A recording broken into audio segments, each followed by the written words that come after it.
Here in Nigeria, the police have confirmed the arrest of nearly 100 members of the proscribed Shia Islamic movement in Nigeria. It comes after 2 officers and a trader were killed at the height of a clash on Sunday during a procession to commemorate the 40th day after Ashura. A police spokesman said the violence was unprovoked and described it as outrageous. The unprovoked killings of police officers in the line of duty are highly outrageous and unacceptable, as those who murdered these policemen have murdered peace. As investigations unfold, the Nigerian police force is determined to uncover the full extent of this attack and prevent future occurrences of such violence against police officers.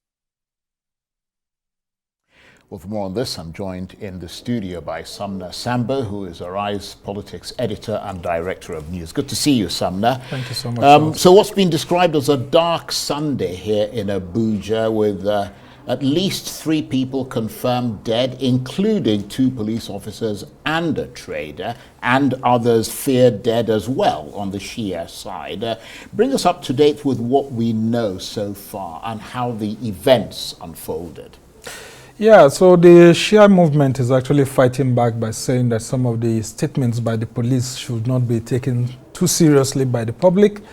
But of course, you know, this is the Nigerian police, and when you have police officers being killed in the gruesome manner we saw in those videos, then it really calls for lots of concerns by Nigerians, how citizens could actually mobilize to kill their own police officers who are meant to actually protect them.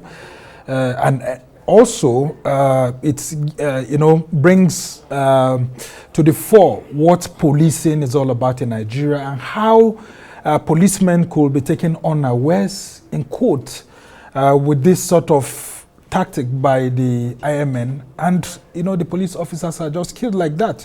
So there's something that it's yet to be fully told by the police and the IMN. They are insisting that they were having an unprovoked Arba'in procession, which they usually do yearly, and that the police were quite aware that they were coming into the city. But nonetheless, the police had asked that they shouldn't come. But well, I mean, they are claiming that they have the fundamental rights to procession, to movement, and all of that. They have to tell the police. Yeah, I mean, it's just to tell the police to actually get support, but not for the police to grant them the right, because constitutionally, and then following a Supreme Court judgment, there's been a ruling, Supreme Court judgment that says that you do not need police permission to go out and do whatever you want to. But if it becomes provocative, I mean, like we've always had this movement having provocative attacks with the police or other members of the public, then you need some sort of police support on the way. And I was going to ask you about that, because there is a long history of confrontation between the Islamic movement and the police, isn't there? I mean, it didn't start this week. No. I mean, since 2016, you had those issues. Way before 2016, we had that. But in 2016, you had their leader, Sheikh El-Zakzaki, having even his kids killed. And of course, there was that, what was described as a massacre in Zaria, where there was a huge confrontation between soldiers and, of course, the Chief of Army Staff, and the claim was that there were plans by this Shia to actually kill the then Chief of Army Staff. And, you know, it all boiled down to all sorts of things between them and the Kaduna State government. And, of course, the El-Zakzaki had to be arrested and he was detained, and, I mean, it continued. So there's this unwritten provocation between both sides, between the police and the security services.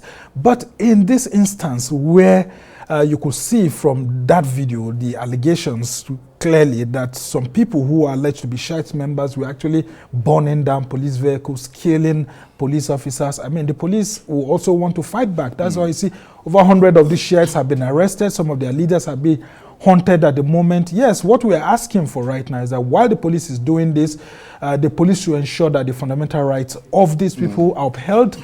They should be taken to court, and whoever is found guilty, of course, by the courts, should actually pay the supreme price, because the policemen that died in the national service. Right. So presumably these people, the 100 or so people, will be prosecuted. Yes, they have to. Do we know what the charges are likely to be, and if that might include murder? Yeah, it might include murder and incitement, and then, of course, unprovocative attacks against state security personnel and all of that. But of course, the police too are trying to fight back by saying that, look, these people left their fundamental rights aside and engage in brigandage, trying to ensure that they vexatiously act against the state. In other words, they came out with the intention to attack. Yes, but the IMN is saying that they didn't come out with the intention to attack, that they were just going about their normal constitutional duties of wanting to hold their procession, their Arbaim procession, which is held globally. I mean, it's not only in Nigeria it was held and in all Iraq of that. and Yeah, all I mean, and they actually do a long distance movement. They sometimes walk for hundreds of kilometers. I mean, it's their religious right to do that. But nonetheless, where I picked some holes in the IMN statement is where they said that numerous of their members were killed by the police, but they didn't give a specific number of those who were killed or arrested. But the police is saying that they've arrested over 100. So if the IMN is claiming that the police attacked them without any provocation, then they should let us know how many members of their sect were killed. They didn't say that, but the police actually said that 2 of their men were killed.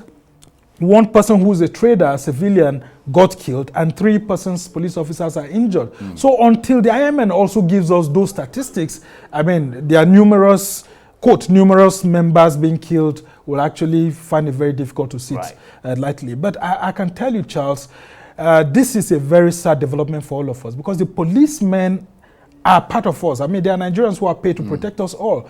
This should not be seen, whoever did this should not be seen to be given, kid gloves. Those who killed these officers must be arrested, and the police too should ensure that it's those who actually did this that are arrested, because sometimes the police is known with going around to indiscriminately arrest people without arresting those who actually perpetrated it. And so if that is done, I think there will be much more peace. And the IMN should be very careful in exercising their constitutional duties.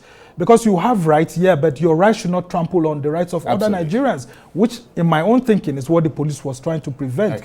But the police shouldn't make it look like people also have rights to exercise their religious rights.